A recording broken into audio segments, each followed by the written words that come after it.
The ghost in the machine. The jarring trill of Emma's phone dragged her from a dreamscape of rippling binary code. She swatted at the snooze, the screen painting her face in a spectral morning light. 6:30. Unforgiving. The day, however, pressed onward. She shuffled to the kitchen, the chill of the hardwood biting at her soles. As the kettle began its high-pitched whine, her fingers gravitated to her phone. A reflexive scroll through social media. A curated stream of wanderlust-inducing vistas, political storms, and feline antics, the digital world's familiar, dependable drone. Then, a jolt. A video materialized, the thumbnail, a beloved countenance, radiant, smiling, Lara. Emma's blood ran cold. Almost a year had passed since Lara's demise, a fatal collision on the Pacific Coast Highway. Emma had spoken at the memorial. She'd cradled Lara's grieving mother. She'd witnessed the sealed coffin. Her hand trembled as she tapped the screen. A brief clip, perhaps 15 seconds, Lara, seemingly at a bustling open-air cafe, in a fit of giggles, she addressed someone unseen, her voice bright, her mannerisms flawlessly rendered. "Oh, Mark, seriously, you know I can't stand olives," she exclaimed with mock exasperation. "Be a dear and pick them off, would you?" Emma gasped. Mark, yes, Lara had mentioned a Mark once, someone from a long-ago photography seminar. Before their paths even crossed, the sheer unreality of it all slammed into her. This wasn't mere resemblance. This was Lara, the characteristic head tilt during laughter, the faint lines etched beside her eyes, the unique music of her voice. An impossible, precise replication. A wave of nausea washed over her. This had to be a macabre jest. A profoundly twisted, utterly cruel prank. She dove into the comment section. A chorus of disbelief and shock. Is this for real? No way this is real. Wait, that's Lara, but, no. Deepfake. Deepfake, the word echoed, a chilling explanation, even with the awareness of the technology's existence. Witnessing it employed to resurrect a deceased friend, it transcended comprehension. Snapping the app shut, her hands shook so violently she nearly dropped her phone. This couldn't be unfolding. She needed counsel. Chloe, Lara's former roommate, was the first to call. Emma selected Chloe's contact and pressed call. 2 rings before Chloe's drowsy voice responded. What's up? It's practically still night. Chloe, have you seen anything strange online recently? Emma's voice was strained and tight. Strange, besides the usual circus of craziness? Chloe chuckled, then yawned. Nothing out of the ordinary. What's up? Have you seen a video of Lara? Emma's voice caught in her throat. A silence permeated the call, then, a sharp, quick breath. Oh my God, yes, I saw it maybe an hour back. I thought I was tripping. It's her, Emma. It's really her, but how in the world? Chloe sounded near tears. It's a deepfake, Emma offered, attempting a calm tone despite her heart's frantic rhythm. Some kind of AI trickery, but it's remarkably convincing. Convincing? Try. Perfect, Chloe whimpered. I'm just not making sense of it. Who on earth would do such a thing? Emma had no answers. Have you told anyone? Just my boyfriend. He thinks I'm overreacting. He claims it's probably just a strong resemblance. No, it's not, Emma insisted. Believe me. It's more than a doppelganger. After severing the connection with Chloe, a tightening knot of dread settled in Emma's stomach. She needed confirmation of whether this was isolated or widespread. She called Liam, Lara's brother. Liam answered on the third ring, his tone weary. Emma, what's happening? Liam, have you seen a video circulating, featuring Lara? A prolonged silence stretched. Yeah, he spoke, his voice subdued. My mom showed it to me last night. She's having a rough time with it, believes it's some kind of omen. An omen? Emma mirrored, incredulous. Yeah, you know her, but, it's messed up, Emma, truly messed up. I really don't know what words to say. Have you seen any others, of other individuals? Emma pressed for information. Come to think of it, yeah, there was one of my old college professor lecturing on something he would never say, something involving quantum entanglement and all that. It was just outright bizarre. The puzzle pieces began falling into place, revealing a terrifying picture. This wasn't solely about Lara. It was a grander operation, something all the more sinister. Emma disconnected the call, her mind spiraling. This wasn't a lone instance. It was happening to others. It wasn't just a sadistic prank, it was a well-planned scheme. The kettle's piercing whistle snapped her back to reality. She prepared coffee. But the familiar activity offered no solace to the creeping unease seizing her soul. She opened her laptop, resolved to uncover the perpetrators. As she navigated to a search engine, a fresh notification illuminated her screen. A message from an unknown number, they're all lies, Beneath the text, a link awaited. Emma hesitated, her heart pounding like a drum. She clicked. The video started. It was Lara, once again, but this time, no laughter. Her face was ashen, her eyes wide with apprehension. She looked directly into the camera, her voice a mere breath. Emma, she mouthed, don't believe anything. Whispers in the algorithm. News reports blared from every device, each headline a variation on the same theme. Deepfake pandemic grips the internet, is seeing still believing? Social media was a digital bonfire, fueled by outrage, fear, and countless shared deepfake videos. Emma scrolled through her feeds, each distorted face a fresh stab of anxiety. Lara's likeness seemed to be everywhere, repurposed in increasingly bizarre and disturbing scenarios. Her phone buzzed with a notification. An anonymous message, her breath hitched, they're not showing you everything, That was it. Sender, no context, just those unsettling words. Emma reread it, her heart hammering against her ribs. She tried to trace the number, but it was untraceable, a digital ghost. She deleted the message, a futile attempt to erase the feeling of being watched, of being chosen. More messages followed over the next few hours, each more cryptic than the last. Trust no one online. The truth is hidden in the static. The last one chilled her to the bone. Remember the carousel? The carousel, that was their place, Lara and Emma's. A small, antique carousel in a neglected corner of the park, where they'd spent countless afternoons as kids, dreaming of impossible adventures. How could anyone know about that? Sleep offered no escape. Emma tossed and turned, the distorted faces of the deepfakes swirling in her mind, punctuated by the carousel's faded, chipped paint and the phantom scent of cotton candy. Work was no better. Emma tried to focus on the quarterly reports, but the news alerts kept flashing in the corner of her screen, each one a fresh wave of panic. During a video call with her team, she thought she saw it again, a flicker, a micro-expression that didn't belong. Liam, usually so jovial, suddenly looked wrong. His smile seemed too wide, his eyes too vacant. It was gone in a fraction of a second, so fleeting she almost convinced herself she'd imagined it. Everything all right, Emma? Liam asked, his voice perfectly normal. You look a little pale.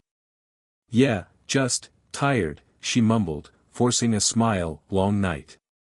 But the unease lingered, a persistent itch beneath her skin. She found herself scrutinizing everyone's faces, searching for inconsistencies, for the telltale signs of digital manipulation. It was exhausting, isolating. She was starting to see deepfakes everywhere, even where they didn't exist. Later that afternoon, another video call, this time with Mr. Davies, her notoriously demanding boss. He was outlining a new marketing strategy, his voice droning on about synergy and engagement. Emma tried to pay attention, but her gaze kept drifting to his face. Something was definitely off. It started subtly. A slight twitch near his left eye, a momentary blurring of his jawline, then, a more pronounced distortion. His lips seemed to stretch too far, his skin losing its texture, becoming unnaturally smooth. The effect was brief, almost imperceptible, but Emma saw it. She froze, her fingers hovering over the mute button.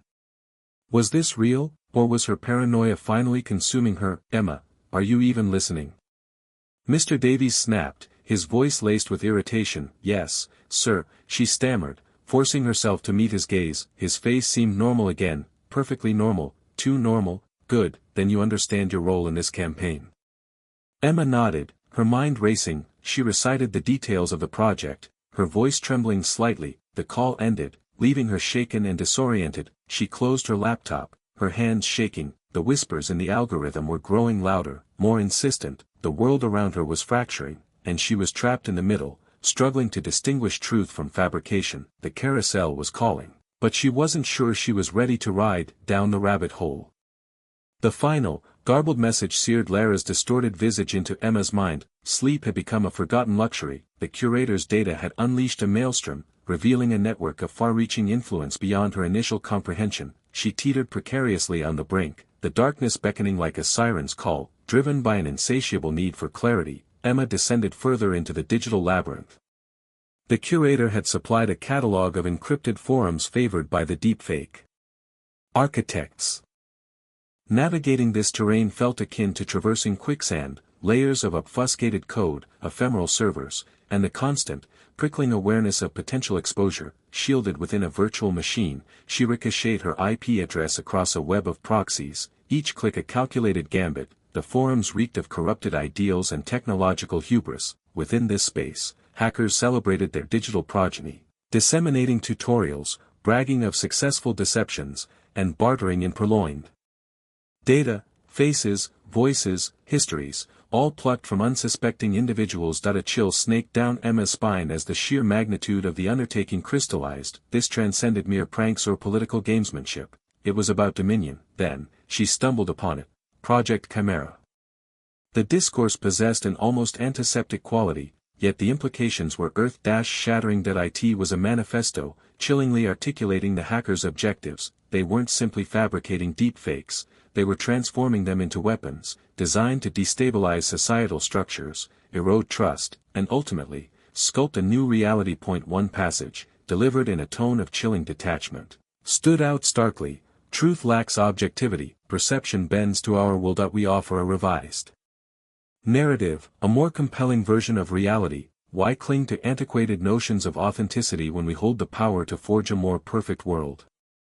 A wave of nausea crashed over Emma. They genuinely believed they were serving a higher purpose, purging the world of its flaws by substituting their own warped vision. The arrogance was breathtaking, the potential consequences beyond measure. Delving deeper, she uncovered discussions surrounding specific targets: politicians, journalists, activists, anyone perceived as a threat to their agenda. They dissected vulnerabilities, pinpointed weaknesses, and meticulously engineered deepfakes to tarnish reputations, provoke humiliation, or outright silence their adversaries. It was a shadowy cabal of digital assassins, operating with impunity within the internet's hidden alcoves. A sequestered subforum focused on psychological subversion. Here, the hackers debated optimal strategies for igniting discord and molding public sentiment. They analyzed the potency of fear, the allure of conspiracy, and the ease with which the masses could be manipulated. It resembled a primer on mass influence, composed by the most dangerous intellects on the planet. Emma spent countless hours immersed in the forums, her eyes gritty, her thoughts spiraling. As her understanding deepened, so did her sense of isolation. She was unable to confide in anyone. Not even Liam. How could she articulate this without sounding delusional? Who would lend credence to her claims? The world was already saturated with falsehoods. Would her warnings even register? She shut down her laptop, the screen's luminescence fading, plunging her into near obscurity. The apartment's hush felt suffocating, heavy with unspoken anxieties and unanswered inquiries. She embraced herself tightly, struggling to dispel the cold that had taken root within her core. The weight of her discoveries threatened to buckle her. She was merely one individual pitted against a formidable network of hackers. They possessed the resources, the technology, and an unyielding belief in their own twisted ideology. What possible course of action could she take to thwart them? She conjured the image of Lara, her infectious laughter, her comforting warmth, now devolved into a grotesque simulation flickering across a screen. She recalled Mr. Davies, his unnerving demeanor, the subtle anomalies she had perceived during their video calls. She thought of Liam, his steadfast concern, his unwavering encouragement. Was he safe? Was anyone beyond their reach? A surge of defiance coursed through Emma, a staunch resolve to retaliate. She refused to concede defeat. She wouldn't allow them to shatter everything she valued. She would unearth a method to expose them, to dismantle their network, to reclaim the truth. Yet, as she gazed out at the rain-washed streets below, she couldn't dispel the pervasive sensation that her intervention might already be too late. The rabbit hole extended far deeper than she had ever imagined, and she was spiraling ever downward into the abyss. Ghosts of the past. Emma froze, the screen's glow stark against her suddenly pallid face. It was Mark. Or a chillingly perfect simulacrum that twisted her gut. A grainy video depicted him at a shadowy rendezvous, accepting a fat envelope of cash. Incriminating details piled up. The once beloved smirk now felt like a viper coiling in her stomach. Further videos surfaced, each a deeper cut. Mark throwing away fortunes at casinos, Mark whispering with unsavory characters, Mark, entangled with someone else. The wave of nausea hit hard, laced with the acrid taste of betrayal, both old and raw. 5 years since he'd casually exited their life together with a mumbled excuse of needing space, vanishing without a backward glance. 5 years of unanswered questions, of dissecting their final moments, desperate for a clue, a reason for his abandonment. She recalled their first date, the clumsy grab for the check, the shared mirth over spilled wine, the jolt of his hand on hers as they strolled home under a starlit expanse that he'd seemed so genuinely idealistic that a gifted coder, devoted to ethical hacking, driven to use technology for betterment, then, nothing but silence that a jarring severing. No explanations, no closure, just gone. She had erected a fortress around that ache, brick by agonizing brick, now assaulted by this deepfake's devastating force, snapping the laptop shut. The phantom images of Mark's alleged transgressions burned themselves onto her mind's eye. Could it be genuine? Was the man she'd believed she knew, the man she had cherished, capable of such deceit? Her phone vibrated, delivering another anonymous message. They're exploiting him. He knows too much. The words landed like a punch. Exploiting him. Was Mark a target, mirroring Lara's situation, a mere instrument in this macabre drama? Or was this yet another layer of misdirection, a calculated ploy to manipulate her? She traversed her apartment, the floorboard sighing beneath her agitated footsteps. The aroma of brewing coffee, usually a source of solace, felt oppressive, almost sickeningly sweet. She yearned to confide in someone, but who could she trust? Every face, every voice, seemed tainted by the insidious deepfake plot. Her hand hovered over her phone, then she dialed a long dormant number. Mark's old lifeline. IT repeated its call, finally diverting to voicemail. His recorded greeting, digitized and emotionally distant, filled her ear. "Hi, you've reached Mark, leave a message." She disconnected abruptly, wordless. What could she even begin to say? "Hey, long time no talk, just saw you accepting bribes, you doing okay?"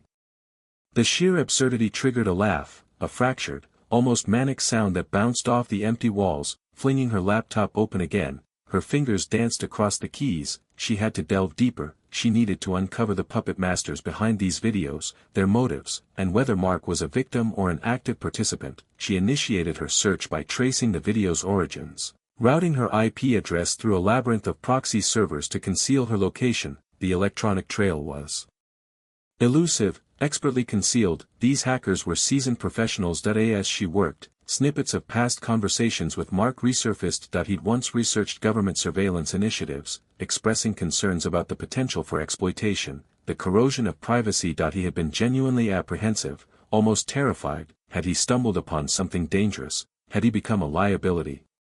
A reference to Project Chimera materialized in one of Mark's archaic blog posts, a theoretical framework for countering disinformation. It offered no immediate payoff, merely a fragment of a broader train of thought, yet it ignited a flicker of intuition. Perhaps, just perhaps, there was a tangible connection. Sleep remained elusive. The specters of the past cavorted in the dim spaces of her apartment, murmuring anxieties and regrets. She retraced her relationship with Mark, hunting for unnoticed clues, disregarded warnings. Had she been blind to his authentic nature, or had she simply been oblivious to the threat simmering beneath the surface? As dawn crept in, painting the horizon with strokes of gray and rose, Emma arrived at a single, unwavering conviction. She had to locate Mark. She had to unearth the truth, regardless of the pain it might inflict, whether he was a casualty or a culprit. She needed resolution, and she wouldn't cease until she achieved it. The call. The ringtone sliced through the silence of Emma's apartment, a jarring, unwelcome intrusion. She almost didn't answer. Her heart hammered against her ribs, a frantic drumbeat accompanying the dread that had become her constant companion. The caller ID was blocked. Swallowing hard, she pressed the answer button. "Hello." Her voice trembled despite her best efforts. A moment of static, then a voice, achingly familiar, filled her ear. "Emma?" It was Lara. Or, rather, the twisted, digital mockery of Lara. Emma's breath hitched. This couldn't be happening. "Lara?" she whispered, her voice barely audible. The line crackled again, and the image resolved on her phone screen. There she was, Lara, her friend, her dead friend, the same mischievous glint in her eyes, the same curve of her lips, except, wrong. So terribly wrong. The movements were too smooth, the expression too fixed, like a porcelain doll trying to mimic human emotion. It's me, the digital Lara said, her voice tinged with a metallic echo. I have something to tell you. Emma wanted to scream, to throw her phone across the room, to run and hide, but she was frozen, trapped in the horrifying spectacle. What is this? She stammered. They did this to me, Emma, the deepfake Lara said, her expression suddenly turning sorrowful. They took my voice, my face, everything, and now they're using me. A wave of nausea washed over Emma. This was beyond anything she could have imagined. The deepfakes had crossed a line, a boundary she hadn't even realized existed. They weren't just manipulating images, they were desecrating memories, weaponizing grief. Who, Lara, who did this? Emma pleaded, her voice cracking. The digital Lara shook her head, a flicker of something that might have been fear crossing her face. I can't say that they're watching, that they're always watching. A chilling silence descended, broken only by the hum of Emma's refrigerator. Then, the deepfake Lara spoke again, her voice dropping to a conspiratorial whisper. Don't trust anyone, Emma, especially Mark. The line went dead. Emma stared at the blank screen, her mind reeling. Mark, what did Mark have to do with this, and why would a deepfake of Lara, a digital ghost, warn her about him? She dropped the phone on the sofa, stumbling back as if burned. Her legs felt like lead, her vision blurred. She sank to the floor, burying her face in her hands. No, she sobbed, the sound muffled by her hands. No. This was insane, this couldn't be real. Was she losing her mind? Was this some elaborate hallucination, a cruel trick of her grief-stricken mind? She sat there for what felt like hours, the apartment silent except for her ragged breaths. The line between reality and illusion had become so blurred that she couldn't tell which was which. Was anything real anymore? Could she trust her own senses? Finally, with a surge of desperate determination, she picked up her phone again. She had to replay the video. Dissect it, find some clue, some hint that would tell her what was real and what was a lie. She found the recording automatically saved. With trembling fingers, she pressed play. The deepfake Lara's face filled the screen again. This time, Emma watched with a cold, clinical, searching for imperfections, for glitches, for anything that would betray the illusion. She scrutinized the way the light reflected in her eyes, the subtle movements of her lips, the way her hair fell around her face. She replayed it again and again, each time focusing on a different detail. The background was a blur, indistinct and undefined. The lighting was flat, almost artificial, but the face was almost perfect, almost there. In the corner of the screen, a faint flicker, a momentary distortion around the edges of the deepfake Lara's mouth that it was barely perceptible, a fleeting anomaly that most people wouldn't even notice, but Emma saw it, and she knew, with a chilling certainty, that it was the KEY.IT. Was a crack in the facade, a glimpse behind the curtain. That it wasn't much, but it was enough. That it was proof that this wasn't real, that this was a manipulation, a lie, and it gave her a sliver of hope, a reason to keep fighting, to keep searching for the truth. But the warning about Mark, that still haunted her. What did it mean, and what was she supposed to do with it? The night stretched on, long and dark and filled with unanswered questions. Emma replayed the video again and again, lost in a sea of doubt and uncertainty. One thing was clear, the rules had changed. This wasn't just about deepfake videos anymore, this was a war on reality itself, and she was caught in the middle. The curator. The encrypted message pinged on Emma's phone, a meaningless jumble to prying eyes, yet it throbbed with sinister urgency on the screen. It was a PGP key, attached to curt instructions: download signal, authenticate with this key, await contact. Her hands, slick with nervous perspiration, fumbled in the App Store. The specter of Lara's violated image, the phantom of her synthetic voice, weighed on her, suffocating. She installed Signal, applied the key, and faced the stark white void of the chat window, a digital purgatory where she held her breath. Minutes crawled, just as she fought the urge to write it off as yet another false lead, another cruel jest amidst the torment. A message materialized: "Can you hear me, Emma?" The sender's alias was nothing more than a random assortment of characters, a digital fingerprint designed to obscure, not reveal. "Who is this?" she tapped out, her pulse a frantic drumbeat against her sternum. "You may call me the curator," came the typed response. "I have reason to believe you seek insight into the deepfakes." Hesitation gnawed at Emma. Could this be another deception, a further twist in this agonizing maze, but the aching hunger for truth overwhelmed her better judgment. What do you know? Enough, the curator asserted. Enough to realize you're in danger, enough to feel beholden to someone to halt this descent into madness. Beholden to whom? Suffice it to say, I made poor choices, choices that played a part in birthing this abomination that I was among its original architects. Emma's thumbs flew across the screen. You helped create the deepfakes. I was a member, the curator elucidated. A component in the machinery. My expertise lay in data acquisition, scraping social platforms, compiling the data sets that fueled the AI. It was intoxicating at first, redefining the possible, then we witnessed its capabilities, its actions, and some of us, we couldn't stomach it. Why surface now? Emma queried, her skepticism a tangible presence. Because events are escalating beyond all control. The initial blueprint was self-limiting, purposeful. Now, it's a chaotic free-for-all. The original constraints have been discarded. Anybody armed with the right skills and a grievance can transform this technology into a weapon. The initial blueprint, describe it. The curator paused, the digital silence pregnant with unsaid truths. To destabilize. To breed distrust. To engender doubt in all that people see and hear. Individual targets were irrelevant. The core objective was to erode faith in institutions, in the press, in the very fabric of reality.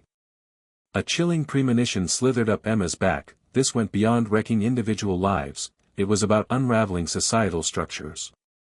How was it achieved? What makes them so utterly believable?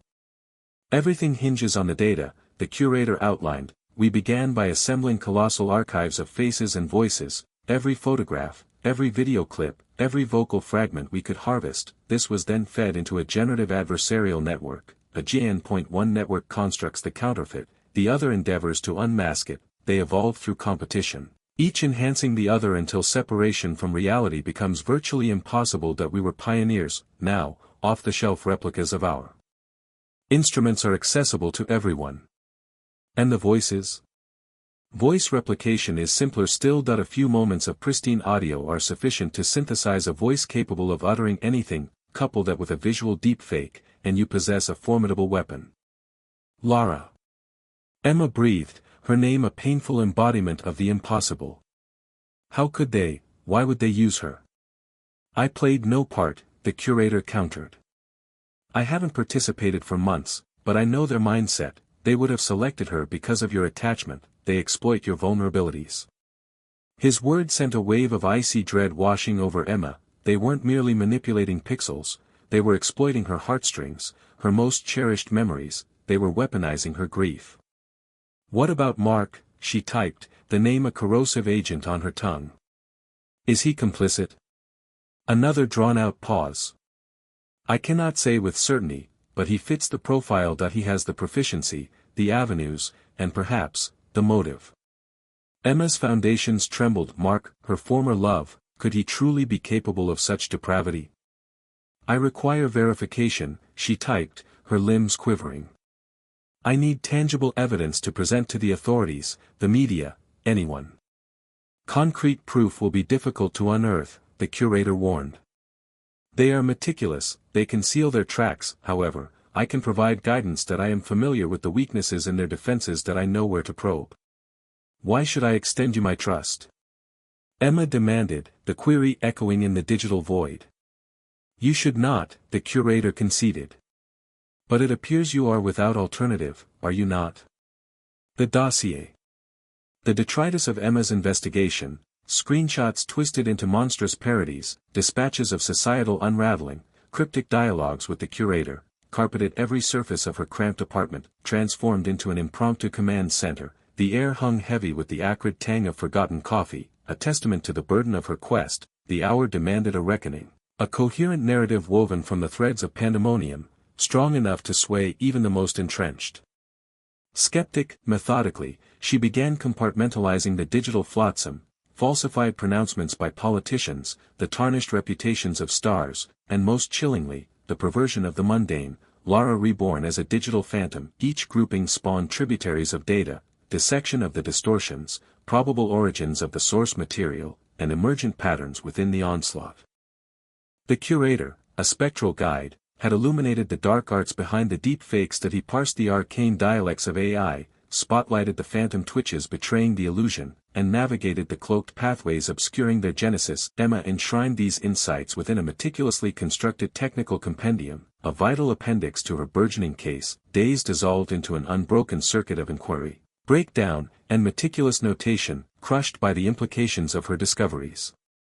Emma nevertheless pressed onward, fueled by a fiery imperative to unveil the deception, to offer a measure of justice to Lara's memory. As dawn painted the sky, Emma possessed a weapon, a comprehensive digital brief, hundreds of pages deep, brimming with evidence, analysis, and expert testimony. The moment had arrived to summon allies. Her gaze drifted across her contact list, pausing over Isabelle Izzy Du Bois's name. A bulldog journalist renowned for her unwavering pursuit of truth. Izzy hadn't heard from Emma in ages, yet remained the sole confidant worthy of this perilous truth. With a bracing inhalation, Emma tapped the call icon.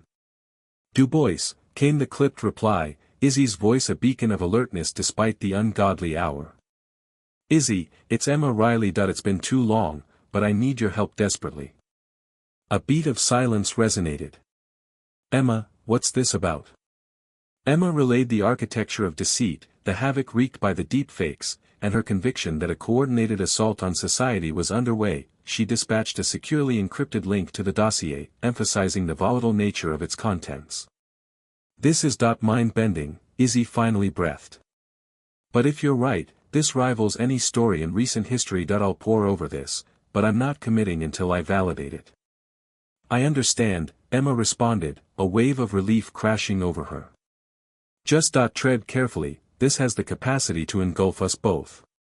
The following afternoon, the curator's transmission arrived like a thunderclap, reigniting the creeping dread.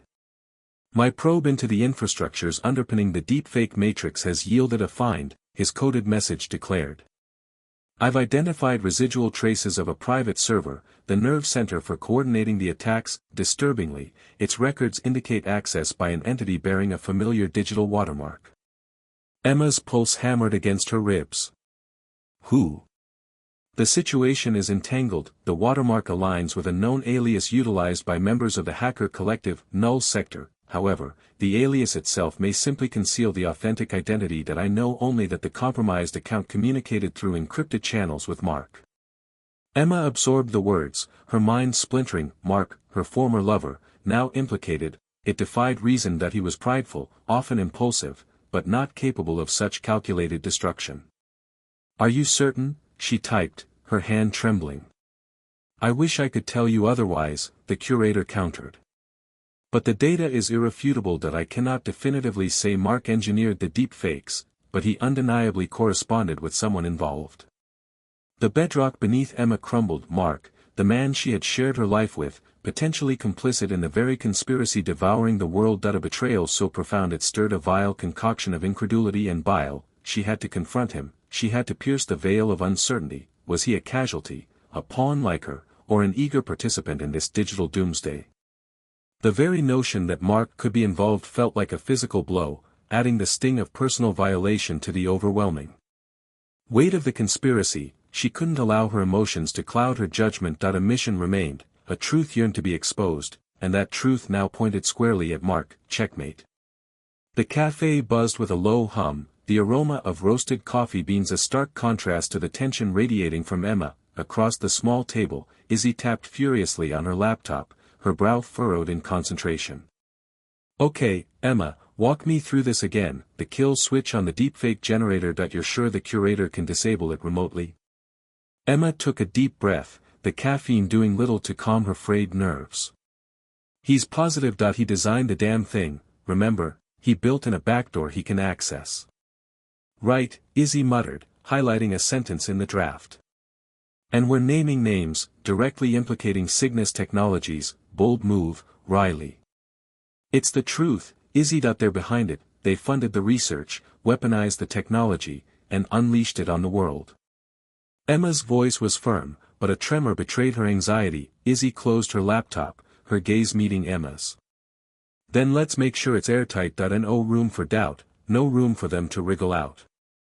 She leaned forward, her voice dropping to a conspiratorial whisper. Because once this goes live, there's no turning back that we're both going to have targets on our backs.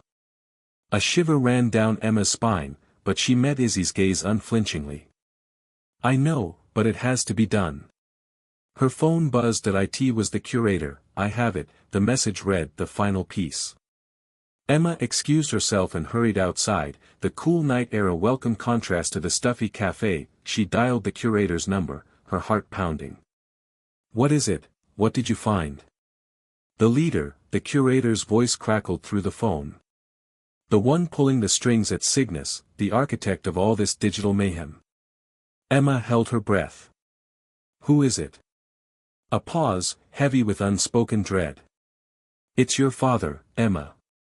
The phone slipped from Emma's grasp and clattered onto the pavement. Her father, Dr. Alastair Riley, the renowned AI researcher. It couldn't be that he was a respected scientist, a loving father, or so she thought. Emma, are you there? The curator's voice pulled her back to reality. She picked up the phone, her hand shaking. No, she whispered, her voice hoarse. That's impossible. I wish it were, the curator said grimly. I found his encrypted communication logs that he's been orchestrating the entire operation, that he believes he's saving humanity by forcing them to confront the fragility of truth.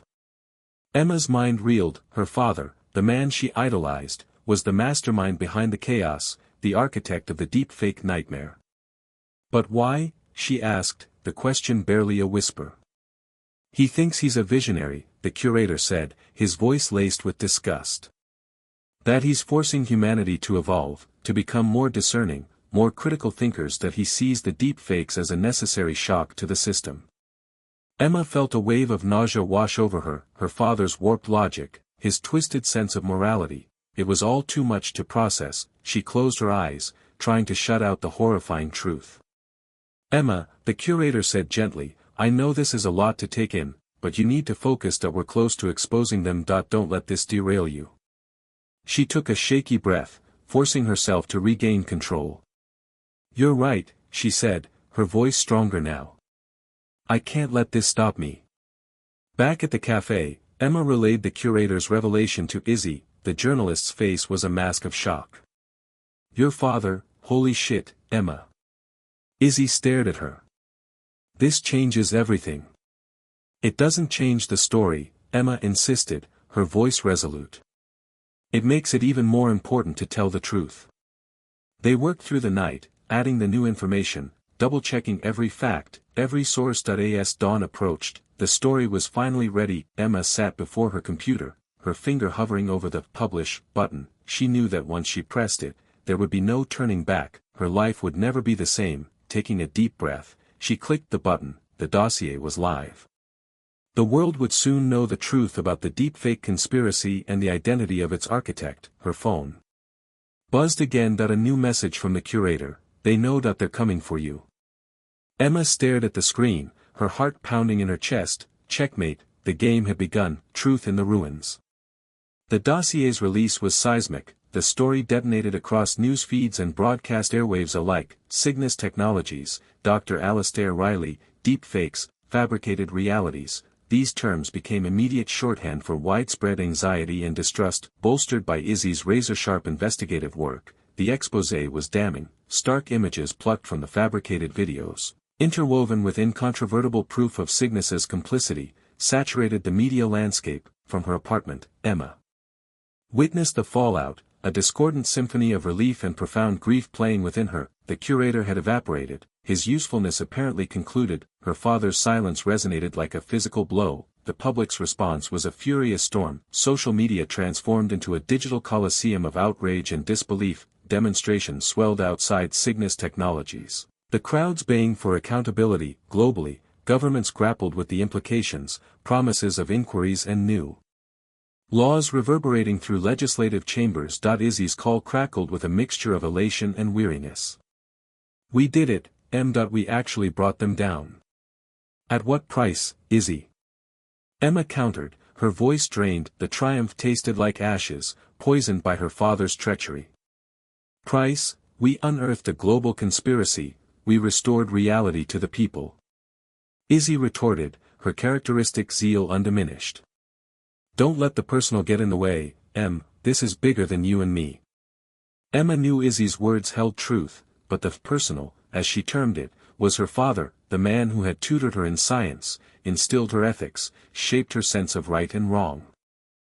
Now, he was the very embodiment of all he had warned against. Days later, the headline arrived: Victor Martel, the visible face of the hacker collective responsible for engineering and spreading the deepfakes, was in custody. Photographs depicted him being escorted away in shackles, his expression an unreadable mask that it was a start, a tangible sign of justice. But Emma understood Martel was merely a pawn. The string snaked back to her father. The inquest into Cygnus Technologies was swift and uncompromising. The evidence implicating Dr. Riley was irrefutable, a clear trail of digital footprints leading directly to him. News outlets broadcast accounts of his abrupt disappearance, fanning the flames of speculation and deepening the atmosphere of unease. Emma bypassed the official channels. She knew precisely where he would be. She found him at their family's antiquated cabin, secreted away in the Adirondack wilderness. The air had a sharp bite, the serenity disturbed only by the whisper of foliage and the plaintive cry of a distant bird. He was on the porch,